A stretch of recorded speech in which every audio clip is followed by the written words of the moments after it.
Hi, welcome to Sherin's kitchen. இன்றைக்கி நம்ம ஷெரின்ஸ் கிச்சனில் எத்தனாவது நாள்? செகண்ட் டே, ரெண்டாவது நாள் இஃப்தார் ரெசிபி பண்ண போகிறோம். என்னென்னு பார்த்தீங்கன்னா, கொஞ்சம் நம்ம கிட்ஸுக்கெல்லாம் கொஞ்சம் கிட்ஸ் கிடையாது, பெரிய கிட்ஸு, அவங்களுக்கு பெரிய கிட்டு. ஓகே, இந்த பெரிய கிட்டுக்கெல்லாம் பிடிச்ச மாதிரி நான் வந்து ரெசிபி பண்ண போகிறேன். அதுக்கு முன்னாடி நான் 2 வெங்காயம் எடுத்து வச்சுருக்கேன். இந்த வெங்காயம் எதுக்கு அப்படின்னா பக்கோடா செய்கிறதுக்கு தான். அவ்வளோதான். இப்போ ஒவ்வொரு வேலைகளாக நம்ம பார்க்கலாம். வெங்காயம் நான் உரிக்கிறேன். கொண்டா, நீ என்ன பண்ணுறேன்னா வெட்டி தரையா? மாம்பழத்தை எடுத்து தோல் சீவியாமா.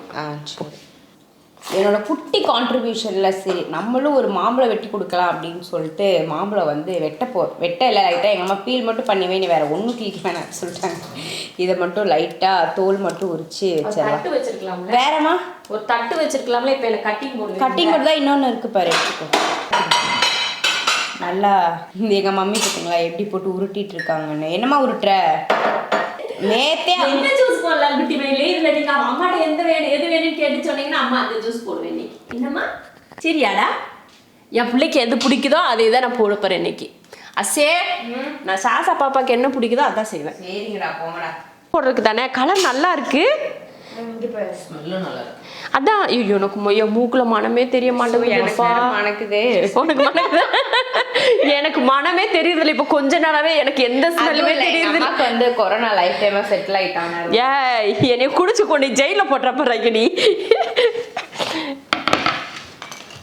நல்லா மாம்பழ கலர் எப்படி இருக்குன்னு தெரியலன்னு பார்த்தேன். சூப்பர் கலர் வந்து ரொம்ப அருமையா இருக்கு.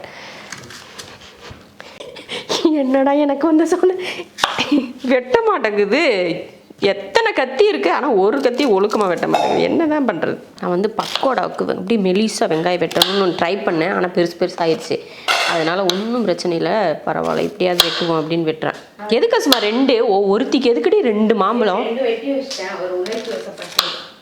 நல்ல பழமாக இருக்குது, அதை எடுத்து வை. அது நாளைக்கு மேங்கோ மஸ்தானி செஞ்சு தரேன். 1 மட்டும் எடுத்து டப்பாவில் போட்டு உள்ள வச்சுட்டுமா? நம்ம எதுக்கு இவ்வளோ ஜூஸ் ஆகுது? பால் ஊற்றினாலே நான் குடிக்கிற மாதிரி வரும். அதுதான் நல்ல கலராக இருக்குது, எடுத்து வை. ஐஸ்கிரீம் கூட அஸ்பக்கு வாங்கிட்டு வந்திருக்கேன் பாரு. வெண்ணிலா அதுதான் இவங்களுக்கு ஏற்ற ஐஸ்கிரீம் மட்டும் வாங்கி வச்சுக்குவாங்க. எனக்கு மட்டும் ஒரு ஐஸ்கிரீம் வாங்கிட்டு வந்து தரணும்னா வாங்கி தர மாட்டாங்க. இவங்க சரியான பிள்ளைங்க.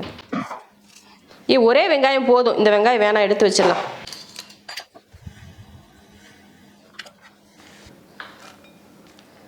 சாஷா கிட்ட நான் லைட்டா மாம்பழத்தை மனத்தை தான் காமிச்சேன். என்னன்னே தெரியல, என் கையை போட்டு எனக்கு ஏன் மாம்பழம் பிடிச்சிருக்குடி பிள்ளைக்கு? ஆமா. ஐயோ கூசுது சாஷா. தங்க இங்க இருக்கு பாரு. வேணாம், அவ கை வேணாம் உனக்கு. இந்த இங்க இருக்கு பாரு சாஷா, இங்க இருக்கு பாரு. வேணாண்டா தங்கமயிலே, வேணாம் சொன்னா கேளுடா நீயே. இங்க இருக்கு பாரு. போமா, நீ சொன்னது நான் கூட தப்பா நினைச்சிட்டேன். பரவாயில்ல, சாசா அம்மா சொல்றத கேக்குதுன்ட்டு. சாசா கூசுது. கையெல்லாம் நல்லா கழுவிட்டு தாம்மா சமைக்க வருவேன், சரியா? இந்த இங்க இருக்கு பாரு. பைத்தியம், இங்க பாரு, இங்க இருக்கு. போது போங்க, போய் வேலையை பாருங்க. பாங்க பாப்பா, நீ அவ கூட சேர்ந்தேன்னா நீ கெட்டு போயிடுவ. நீ போ, மரியாதைக்கு போ. ஆமா, நல்ல பிள்ளையா தான் நான் வளர்த்து வச்சிருக்கேன். நீ அஸ்மா கூட சேர்ந்தேன்னா கெட்டு போயிடுவ, போ. இப்போ பார்த்தீங்கன்னா அஸ்மா மாம்பழம் வந்து கட் பண்ணி வச்சிட்டா. இப்போ ஜூஸ் போட்டுடலாம். மாம்பழம் அஸ்மாவுக்கு தான் நல்லா பிடிக்கும். அதனால அஸ்மாவுக்கு ஏற்ற மாதிரி பாலெல்லாம் ஊற்றி ஜூஸ் போட போகிறோம். ஆமாம், மாம்பழம் சாப்பிட்டாடானா அஸ்மா கையில் வெட்டுனால கையை போட்டு லபக்குன்னு சொல்லி நக்கிட்டு கிடக்குறேன். இப்போ பால் ஊற்றிடுவோம். தண்ணி ஊற்றலையாம்மா? தண்ணி எடுத்துட்டு வா. ஊற்றணுமா? வேலை அங்கேயும் போய் வேலை செய். 1 டம்ளர் பால் ஊற்றிட்டு ஒரு 1/2 டம்ளர் அளவுக்கு தண்ணி ஊற்றிருக்கேன். இது கூட சர்க்கரையை போட்டு அரைச்சி எடுத்துருவோம். அடுத்து இதில் சர்க்கரையும் சேர்த்துருவோம். மாம்பழத்தில் இனிப்பு எப்படி இருக்குன்னு தெரியல, லைட்டாக கொஞ்சம் போட்டிருக்கேன். பார்த்துக்கலாம், குடிக்கிறப்ப பத்தலைன்னா அப்புறமா சேர்த்துக்கலாம். ஜூஸ் போட்டாச்சு. நான் வந்து ஃப்ரிட்ஜுக்குள்ளே எடுத்து வச்சிட்றேன். அப்புறமா டம்ளர்லாம் அப்புறமா ஊற்றிக்கலாம். உள்ளே தூக்கி வச்சிடலாம். எனக்கு இவங்க உதவி செய்யணும்னு சொல்லிட்டு என்னை இம்சை பண்ணிட்டு இப்படி கட்டலனா உடஞ்சு போச்சு. ஐயோ, பச்சரிசி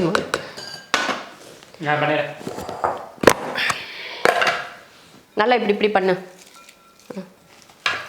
அஸ்மா இதில் கொஞ்சம் கருவேப்பிலை மல்லித்தலையும் கூட வெட்டி போட்டு விடலாம். என்ன கட்டிங் கூட நகருது. குடும்பம் மாற்றிக்கலாமா நம்ம 2 பேரும்? நம்ம என்ன செஞ்சாலும் அதில் ஒன்று பிடிங்கிடுவா. எப்படி இப்படி கட் பண்ணுறது? தேவையாது. இந்தாடா மிளகாத்தூள் கொஞ்சம் போட்டிருக்கேன். ஒரு 1/4 ஸ்பூன் அளவுக்கு கரம் மசாலா தூள். சிக்கன் மசாலா கொஞ்சம் போடுங்க. நீ போடான்ட்டு என்ன தேவை ஏட்டிங் முட்டியா செய்கிறேன்னு என்னைய உயிர் எடுத்து விட்டுருவேன். இதில் போட்டா நீ பிசைஞ்சிருக்கலாம்லம்மா. உனக்கு என்ன இப்போ? கடலை மாவு இதில் ஒரு கிண்ணம் போட்டு கூடவே ஒரு 1/4 கப் அளவுக்கு பச்சரிசி மாவு. தண்ணி வேணும்ல? தேவையான உப்பு, அதிகம் உப்பு, இந்த பெருங்காயத்தூள். நான் கூட்டமா ப்ளீஸ்மா. நான் கொட்டுறேன்டா கீழே. போதும்ல? நீ போதுமா? தண்ணி ஊத்திட்டா? தண்ணி அதில் ஊற்றி லேசாக ஊற்றி வெங்காயம் அப்படியே பாரு. கையை நீ ஊத்துறி இதில். போதும். பெருசாக பவுல் எடுத்துக்கலாம்ல. நான் கொஞ்சமாக நினச்சிட்டு ஒரு வெங்காயத்துக்கு அவ்வளோ வருது பாரு. மாவு நிறைய மாவு போட்டோம்மா. அடுப்பு ஆன் பண்ணி வச்சிடறேன். வை வச்சிடலாம். இதில் வந்து நம்ம தேவையான அளவு எண்ணெய்மா நான் ஊற்றுறேன். கேன்லேருந்து இப்படி ஸ்ட்ரைட்டாக ஊற்றுருக்கு. இப்படி சாய்ச்சி ஊற்றுனா கீழே விழுகாது. என்ன ஒரு புத்திசாலித்தனம். ஆஷா வந்து தொழுக போறாளாமா. எப்படி பார்த்தீங்களா? ஏன் அறிவுல என் தங்கப்புல பாருங்க எப்படி தொழுகிறதுக்கு உட்காந்துருக்கு பாருங்க. குட்டி மயில் பாப்பு, சாஷா இங்கே பாடுறா. அசே முன்னாடி போய் அவளை இங்கிட்ட கூப்பிட்டு விடு. அவளுக்கு ரொம்ப பிடிச்சிருக்கு. இன்னைக்கு நோம்பு கஞ்சி வாங்கிட்டு வந்திருக்காங்க மாமா. எடுத்து காட்டு தம்பி நோம்பு கஞ்சி. நாங்கள் இதுக்கு முன்னாடி கவுண்டம்பாளையத்தில் தான் நோம்பு கஞ்சி வாங்கிட்டு இருப்போம். நம்ம அங்கே இருக்கிறப்பயுமே மாமா கவுண்டம்பாளையம் தான் போவாங்க. நம்ம இங்கே புது வீட்டுக்கு வந்ததுக்கப்புறமா இப்போ இங்கே இருக்கிற பள்ளிவாசலில் போயிட்டு இப்போ தான் ஃபஸ்ட் டைம், இன்றைக்கி தான் முதல்ல நோம்பு கஞ்சி, இந்த வருஷம் தான் ஃபஸ்ட்டு நோம்பு கஞ்சி வாங்கியிருக்கோம். அவ்வளோதான். இப்போ பொரிச்சு எடுக்கலாம். ஒன்றா போடுமா? ஒரு வெங்காயமா?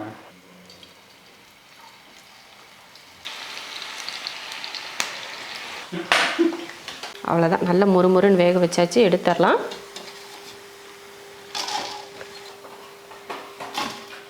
இவ்வளோதான் செய்யறதுக்கு பிளான் பண்ணேன். ஆனால் நிறைய வந்துருச்சு. அதை வெட்டுவியாமா?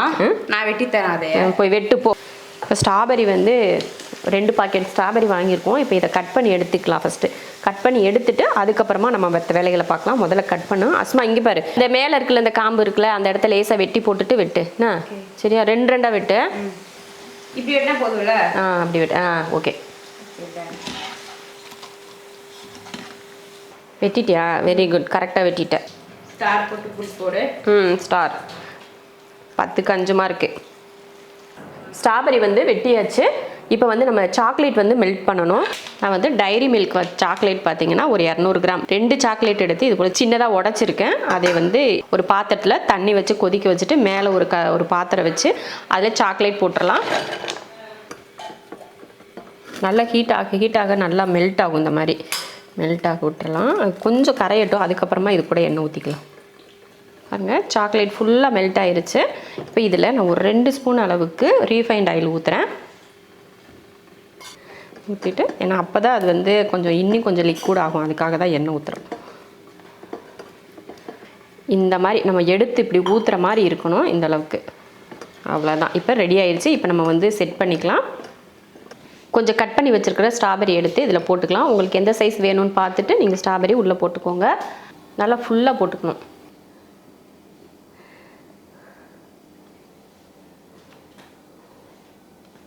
அழகாக பார்த்தீங்கன்னா 2 கிளாஸ்லேயுமே ஃபுல்லாக அந்த சாக்லேட்டை மெல்ட் பண்ணதை அது சாக்லேட் சிரப் அப்படியே உள்ளே ஊற்றிட்டு எப்படியே குழந்தைங்களுக்கு எடுத்து கொடுத்தீங்கன்னா ஒரு ஸ்பூன் மட்டும் கொடுத்தீங்கன்னா போதும். அப்படியே ஒன்றா எடுத்து சாப்பிட்றதுக்கு ரொம்ப நல்லாயிருக்கும்.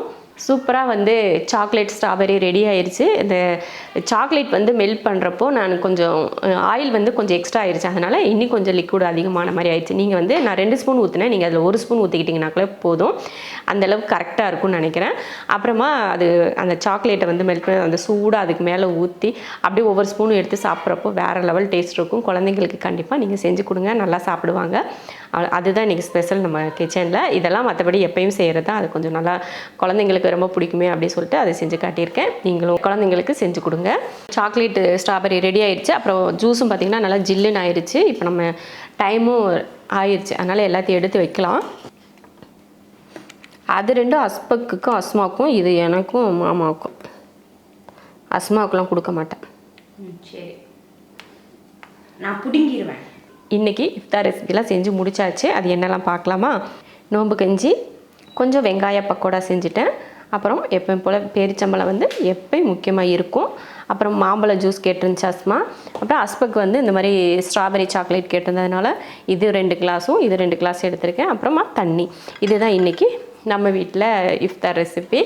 இதே போல் ரெசிபி உங்களுக்கு அடுத்தடுத்து போடணுன்னா கமெண்ட்டில் சொல்லுங்கள். கண்டிப்பாக டெய்லி இது மாதிரி வீடியோ போடுறதுக்கு ட்ரை பண்ணுறேன். எல்லோரும் ஒவ்வொரு வீட்லேயும் ஒவ்வொரு விதமாக பண்ணுவாங்க. நான் நம்ம வீட்டில் இப்படி தான் பண்ணுவேன் அப்படிங்கிறத விட இந்த மாதிரிலாம் ஒரு சில நாள் பண்ணுவோம். சில நாள் எதுவுமே கம்மியாக இருக்கிற மாதிரி வெறும் தண்ணி, பேரிச்சம்பழம், நோம்பு கஞ்சி இதோடைய சில நாட்களும் முடியும். நமக்கு அன்னன்னைக்கு என்னென்ன கிடைக்குதோ அதை பொறுத்து நம்ம அன்னைக்கான நோம்பை நம்ம முடிச்சுக்கலாம். அவ்வளோதான். இதோட இந்த வீடியோவை நான் வந்து முடிச்சுக்கிறேன்.